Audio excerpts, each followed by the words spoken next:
Hi everybody, welcome to today's session of PIB insights. आज का हमारा टॉपिक है कंज्यूमर प्राइस इंडेक्स। और आई एम श्योर कि आपने इसके बहुत सारे वेरिएंट सुने होंगे, जैसे CPI rural, CPI urban, CPI combined, उसके बाद सीपीआई इंडस्ट्रियल वर्कर्स। तो इन सब में क्या डिफरेंस है और कौन सी एजेंसी किसको कंपाइल करती है। और आज का हमारा जो मेन टॉपिक है दैट इज़ सीपीआई कंबाइंड। तो उसको कैलकुलेट करने में उसके लिए कितने ग्रुप्स बने हुए हैं और उन ग्रुप्स में क्या क्या आइटम्स हैं, इसका पर्पस क्या है, कब से इसे कंपाइल किया जा रहा है, या फिर आरबीआई इसको कैसे ट्रीट करती है। राइट, आरबीआई अपने कौन से डिसीजन मेकिंग में सीपीआई को कंसिडर करती है, वो भी आपके लिए जानना ज़रूरी है, क्योंकि वहीं से आप समझोगे कि इसे देखना, ट्रैक करना क्यों बहुत ज़्यादा इम्पॉर्टेंट है। राइट, तो आगे बढ़ते हैं। उसके पहले आप देख लो कि जो अभी ये न्यूज़ में इसलिए है बिकॉज दिसंबर का डेटा है, ठीक है, और ब्लू कलर में जो आपको दिख रहा है वो नवंबर का फिगर है। तो अगर आप ऐसे कंबाइंड की बात करो, अच्छा मैं यहाँ पे एक चीज़ और लिख दूँ, जब हम बात करते हैं all India CPI, that is nothing but CPI combined, क्योंकि इसमें आप रूरल और अर्बन दोनों एरियाज़ को इंक्लूड करके जो फाइनल फिगर है वो आप देते हो, इसलिए हम इसे बोलते हैं सीपीआई कंबाइंड या फिर all India consumer price index. तो जब इसे कैलकुलेट किया जाता है तो नवंबर का डेटा जो आया था वो ये कि अक्टूबर मंथ के मुकाबले, ठीक है, अगर आप ऐसे रेट की बात करो, इन्फ्लेशन रेट की, तो नवंबर में जो रूरल एरिया में 5.95 था वो अब रिड्यूस होकर हो गया है 5.76, यानी रूरल एरिया में इन्फ्लेशन थोड़ी सी कम हुई है। उसके बाद अर्बन एरिया में जो पहले 4.89 था वो रिड्यूस होकर हो गया 4.58, यानी यहाँ भी नेगेटिव है। एंड फिर जब फाइनल नंबर्स निकलते हैं तो उसमें 5.48 से रिड्यूस होकर वो हुआ है 5.22, यानी यहाँ पे भी नेगेटिव ट्रेंड है। तो ये अच्छी बात होती है इकोनॉमी के लिए कि इन्फ्लेशन थोड़ा सा कम हुआ है। राइट, अगर आपने चैप्टर रीड किया हो इन्फ्लेशन का, तो उसमें आपको दिखा होगा कि इन्फ्लेशन जीरो भी नहीं हो सकता, मतलब जीरो भी बहुत हमारे लिए सही चीज़ नहीं है, क्योंकि वैसी इकोनॉमी जहाँ पे ग्रोथ हम एक्सपेक्ट कर रहे हैं ईयर ऑन ईयर, तो इन्फ्लेशन का कुछ ना कुछ रेट होना, पॉजिटिव होना ज़रूरी है। बस देखना ये होता है कि वो आउट ऑफ कंट्रोल ना हो जाए। जैसे आरबीआई ने जो बैंड लिमिट की हुई है, तो आरबीआई का बोलना है कि अगर अराउंड 4% रहे यहाँ पे इंडिया में, तो 4% हमारे इकोनॉमी के लिए अच्छा लेवल है। और आरबीआई की फिर जो फर्दर टॉलरेंस बैंड होती है तो वो हो गई 2 से 6, यानी इसके बीच में इन्फ्लेशन रहे तो हम उसे अच्छा मानते हैं। आइडियली ये 4 के आसपास होना चाहिए, यानी 4 है तो बहुत अच्छा है, 4 to 6 के बीच में है तो आरबीआई उस समय अलर्ट हो जाती है कि कुछ ऐसा ना हो कि ये 6 के बियॉन्ड चला जाए। लाइकवाइज अगर 4 से 2 के बीच में है तो आरबीआई उस समय अलर्ट हो जाती है कि ये डी ग्रोथ वाले उसमें फेज में ना चला जाए। ओके, अब एक बार हम देख लेते हैं थोड़ा सा इससे रिलेटेड जो भी हाइलाइट्स हैं।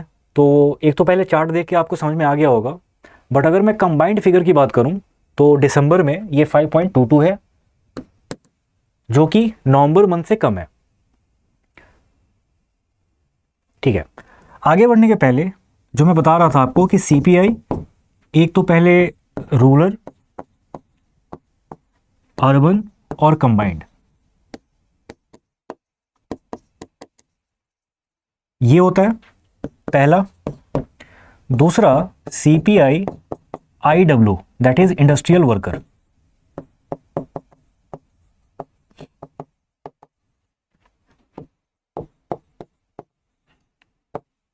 Industrial workers. थर्ड है सीपीआई एग्रीकल्चरल लेबरर्स।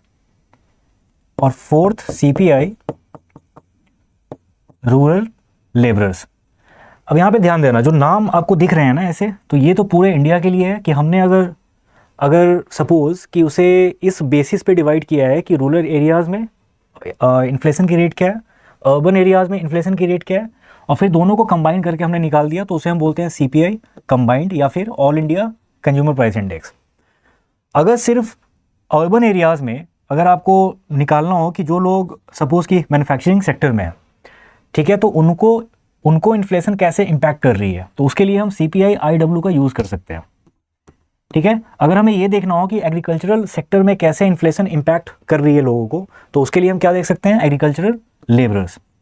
इसी में आपने कुछ ऐड किया तो वो बन जाता है रूरल लेबरर्स। अच्छा, यहाँ पे थोड़ा सा आप ये समझना कि कौन कौन सी एजेंसी इसको कंपाइल करती है। तो जो CPI रूरल या फिर अर्बन या फिर कंबाइंड ये डेटा है पहला, इसको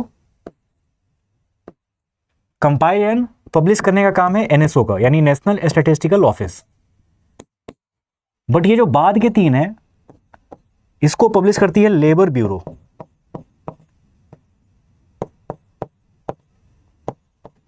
लेबर ब्यूरो ये आता है under ministry of labour and employment. तो ये एक बेसिक सा डिफरेंस हो गया। अच्छा, अगर आप बेस ईयर की बात करो तो CPI रूरल चाहे अर्बन या फिर कंबाइंड, इसका बेस ईयर होता है 2011-12। CPI इंडस्ट्रियल वर्कर, इसका बेस ईयर है 2016। और जो बाद के दो हैं इन दोनों का बेस ईयर है 1986-87।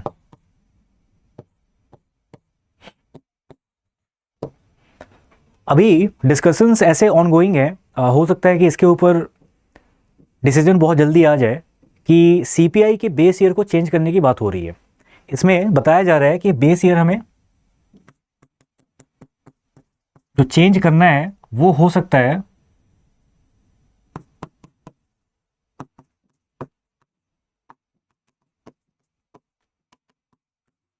2022-23।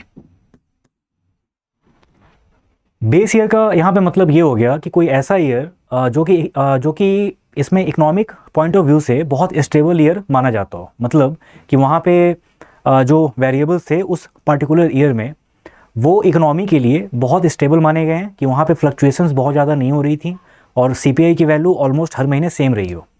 ठीक है, तो उस ईयर के प्राइस पे आप जब चीज़ों को मेजर करते हो, एज इन कि CPI में होता क्या है सबसे पहले, या किसी भी इन्फ्लेशन के इंडेक्स में हम करते क्या है, हम कोई एक बास्केट बनाते हैं गुड्स और सर्विसेज की। जैसे CPI में हमने गुड्स एंड सर्विसेज दोनों को मिला के एक बास्केट बनाया, और ये बास्केट वो है जो डे टू डे लाइफ में लोगों को इम्पैक्ट करती हो। मतलब कि मैं और आप जो हमारे रिटेल ऐसे कंज्यूमर्स हैं, वो जो भी सामान को कंज्यूम करते होंगे अपने डे टू डे लाइफ में, तो उनमें जो सबसे कॉमन पार्ट है, जो सबसे कॉमन गुड्स और सर्विसेज हैं, उसे हमने इंक्लूड कर लिया अपने बास्केट में।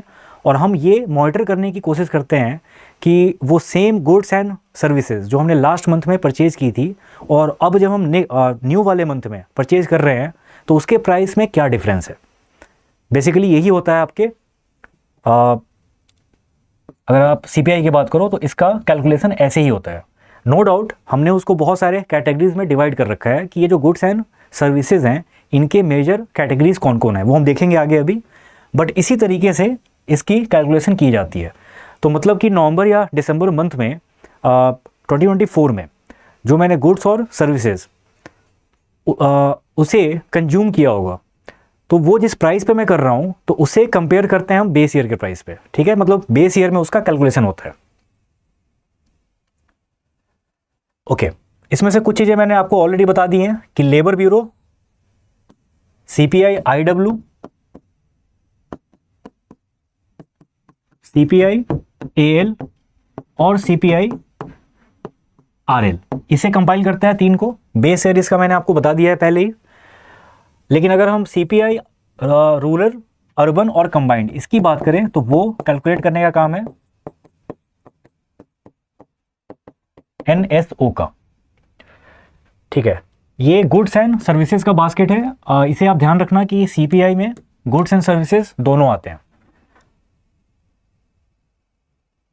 ठीक है, अब इसकी नीड क्यों पड़ी, तो आप इसको ऐसे समझो कि किसी भी कंट्री को रन करने के लिए नो डाउट आपको बहुत सारे इकोनॉमिक पॉलिसीज़ को देखना होगा, ड्राफ्ट करना होगा और उसे इम्प्लीमेंट करना होगा। बट जो मेजर पॉलिसीज़ हैं उसमें से दो होते हैं। एक होता है जिसे हम बोलते हैं फिस्कल पॉलिसी और दूसरी है मॉनेटरी पॉलिसी। इसके अलावा भी बहुत सारे पॉलिसीज़ हो सकते हैं, जैसे कि नेशनल मैन्युफैक्चरिंग पॉलिसी जो कि हमारी 2011 में आई थी। उसके बाद अलग अलग बहुत सारे, जैसे एक है FTP, फॉरेन ट्रेड पॉलिसीज़। तो ऐसे ऐसे करके और भी हो सकते हैं, लेकिन ये ऐसी ऐसी पॉलिसीज़ हैं, जैसे अगर मैं मैन्युफैक्चरिंग पॉलिसी की बात करूं तो 2011 के बाद वो बना ही नहीं। फॉरेन ट्रेड पॉलिसी 2023 में लॉन्च हुई थी एंड उसके बाद हमें नहीं पता कि वो कब बनाई जाएगी दोबारा से। लेकिन अगर आप फिस्कल पॉलिसी और मॉनेटरी पॉलिसी की बात करो तो इसका रिव्यू टाइमली लिया जाता है, ठीक है, और इसमें चेंजेस भी बहुत ही फ्रिक्वेंटली होते हैं। जैसे आपको पता है मॉनेटरी पॉलिसी कमेटी की मीटिंग ऑलमोस्ट हर महीने होती है, ठीक है, मैंडेटेड है कि वो साल में 6 बार हो, बट अभी देखा ये गया है कि जब से वॉर और ये सारी चीज़ें स्टार्ट हुई हैं तब से वो या तो हर मंथ या हर ऑल्टरनेट मंथ पे वो लेते ही हैं। तो फिर इसका पर्पस क्या है, क्यों ऐसा होता है? तो फिस्कल पॉलिसी जो कि रिलेटेड है हमारे टैक्सेस हो गए, ठीक है, या फिर गवर्नमेंट ऑफ इंडिया कितना कैपिटल एक्सपेंडिचर कर रही है, तो फिस्कल पॉलिसी वहाँ से रिलेटेड होता है। लेकिन अगर आप मॉनेटरी पॉलिसी की बात करो तो इसमें आरबीआई की मॉनेटरी पॉलिसी कमेटी वो टाइमली मीटिंग्स करती हैं और उसमें ये डिसाइड होता है कि अभी जो इंडिया में करेंट प्राइसेस हैं चीज़ों की, वैसे गुड्स एंड सर्विसेज जो कि बहुत ही कॉमनली कंज्यूम किए जाते हैं, ठीक है, या फिर जो सर्विसेज रेंडर की जाती हैं बहुत ही कॉमन सर्विसेज, जैसे कि हेल्थ केयर का हो गया, उसके बाद एजुकेशन है, तो मतलब जिसका impact day to day life में मोस्टली सब पे पड़ता हो। तो वैसे गुड्स एंड सर्विसेज के प्राइस के लेवल में क्या चेंज आया है, इसको देख के इसकी असेसमेंट करने के बाद आरबीआई डिसाइड करती है कि अब जो हमारे पॉलिसी रेट्स होंगे, ठीक है, जैसे बैंक से कोई लोन लेने जाता हो, वो हो सकता है या तो पर्सनल लोन हो, व्हीकल लोन हो, या फिर हाउस लोन हो, कुछ भी हो सकता है। तो ये जो लोन्स हैं, ये जब आप बैंक में जाते हो तो आप हमेशा रेट पूछते हो, और ये रेट डिपेंड करेगा इस बात पे कि सबसे पहले आरबीआई ने रेपो रेट क्या रखा हुआ है, क्योंकि उसके ऊपर कुछ प्लस करके ही कोई भी बैंक आपको लोन देती है। बट वो रेट एग्जैक्टली हो क्या, ये बहुत हद तक इस बात पे डिपेंड करता है कि अभी इन्फ्लेशन का लेवल क्या है। तो आप में से बहुत सारे लोगों ने जिन्होंने लास्ट ईयर एग्ज़ाम दिया होगा या फिर ये टॉपिक पहले से रीड किया होगा, उन्हें ये बात अच्छे से पता होगी कि अगर मनी की डिमांड मार्केट में बहुत ज़्यादा है, ठीक है, तो फिर रेट्स बढ़ने श्योर हो जाते हैं, या फिर अगर गुड्स एंड सर्विसेज की डिमांड बहुत ज़्यादा है तो भी रेट्स बढ़ने ऑलमोस्ट सर्टन है। तो देखा ये जाता है कि इन्फ्लेशन का लेवल क्या है और उस हिसाब से आरबीआई डिसाइड करती है कि हमें रेपो रेट को बढ़ाना है या फिर घटाना है। तो अगर मार्केट में डिमांड बहुत ज़्यादा है तो उस केस में आरबीआई रेपो रेट को बढ़ा देगी, ताकि जो लोन्स की रिक्वायरमेंट है या बहुत ज़्यादा पैसे खर्च करना चाह रहे हैं लोग, तो अब उनकी डिस्पोजेबल इनकम, या फिर आप ऐसे बोल लो कि जो उनके पास मनी अवेलेबल है वो थोड़ी रिड्यूस हो जाए और इन्फ्लेशन डाउन आए। कहने का मतलब है कि सीपीआई का जो डेटा आया है अभी दिसंबर का, इसके बेसिस पे डिपेंड करेगा कि अब जब नेक्स्ट मॉनेटरी पॉलिसी कमेटी की मीटिंग होगी तो उसमें ये वाला फैक्ट काफ़ी इंपॉर्टेंट रोल प्ले करेगा। एंड अगर ऐसा हुआ कि जनवरी का डेटा जो कि फेब में आएगा, अगर उसमें भी ट्रेंड ऐसा दिखा कि सीपीआई की वैल्यू थोड़ी सी कम हुई है, मतलब इन्फ्लेशन थोड़ी सी कम हुई है, तब ऐसा हो सकता है कि मॉनेटरी पॉलिसी कमेटी के डिसाइड करे बाद में कि हम रेट को कट करेंगे, जो कि बहुत लंबे टाइम से इंडिया में हुआ नहीं है। इनफैक्ट जो मुझे लास्ट याद आ रहा है कि फेब 2023 में लास्ट रिवीजन हुई थी, उसके बाद से रेट अभी कांस्टेंट है। तो आप समझ लो कि ऑलमोस्ट 2 साल हो गए हैं। तो आरबीआई के ऊपर भी बहुत ज़्यादा प्रेशर है कि वो रेट को रिवाइज़ करे, कट करे, और इंडस्ट्री की तरफ से ये डिमांड भी है, बैंक्स की तरफ से भी ये डिमांड है। लेकिन ये तब तक नहीं हो सकता जब तक आरबीआई श्योर ना हो जाए कि इन्फ्लेशन हमारे कंट्रोल में है, क्योंकि अभी भी अगर आप देखो तो ये 5% से ऊपर है। अगर ये 5 से नीचे हो जाता है, सपोज 4.8 या 4.9 हो जाता है, तब आरबीआई ज़रूर कोई डिसीजन ले सकती है बहुत ईजिली। लेकिन अभी का लेवल वैसा नहीं है। अगर जनवरी का डेटा भी हमारे फेवर में आया कि इन्फ्लेशन कम हो रही है, तब हो सकता है कि रेट बाद में कम हो जाए। ओके, ये 2 फैक्ट्स हैं, इसको हम टेबल के थ्रू देखते हैं, वो आपको ज़्यादा अच्छे से समझ में आएगा। तो ये सीपीआई कैसे कैसे कैलकुलेट होता है, उसका एक यहाँ पे आपको स्ट्रक्चर देखने को मिल गया कि जो कैलकुलेशन है उसमें जितने भी वेरिएबल्स लिए जाते हैं, मतलब जितने आइटम्स है, वो चाहे गुड्स हो चाहे सर्विसेज हो, उन सबको मेजरली 6 ब्रॉड ग्रुप्स में डिवाइड किया गया है। सबसे पहले है फूड एंड बेवरेजेस, उसके बाद है पान, टोबैको एंड इंटॉक्सिकेंट्स, नेक्स्ट है यहाँ पे क्लोथिंग एंड फूडवेयर। तो आप ऐसे देख लो, बहुत सारे हैं, यहाँ पे 6 हैं टोटल। जो एग्ज़ाम से एग्ज़ाम के लिए रेलेवेंट है आपके लिए, वो ये है कि आप सबसे पहले ये देखो कि सबसे ज़्यादा सब आइटम्स किस में है।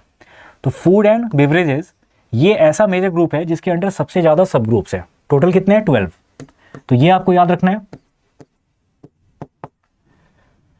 ओके, अब आप देखो कि रूरल अर्बन में इसका क्या क्या कंपोजिशन है। आपको अमाउंट याद रखने की जरूरत नहीं है, क्योंकि रूरल अर्बन ये दोनों अलग अलग शायद ना पूछे आपसे, लेकिन कंबाइंड पूछ सकते हैं। तो अगर ये पूछा जाए कि किस मेजर ग्रुप का वेटेज सबसे ज़्यादा है, तो वो उसका आंसर क्या होगा, फूड एंड बेवरेजेस। और ऐसे भी देखो तो सबसे ज़्यादा सब आइटम्स इसी के हैं 12, और सबसे ज़्यादा वेटेज भी किसका है, फूड एंड बेवरेजेस का 45.86%। उसके बाद सबसे कम किसका है, तो वो है पान, टोबैको एंड इंटॉक्सिकेंट्स। इसका जो कंबाइंड फिगर है वो है 2.38, मतलब वेटेज। ओके, अब एक और यहाँ पे बहुत इंपॉर्टेंट फैक्ट है कि अगर आप हाउसिंग को देखो थोड़ा, तो हाउसिंग को रूरल एरिया के लिए कंसिडर नहीं किया गया है, सिर्फ ये अर्बन एरिया के लिए है। और इसका कारण क्या है कि रूरल एरियाज में अगर आप जाओ तो आप शायद ही किसी को देखोगे कि कोई रेंटेड हाउस में रह रहा हो, सबके वहाँ पे अपने घर हैं।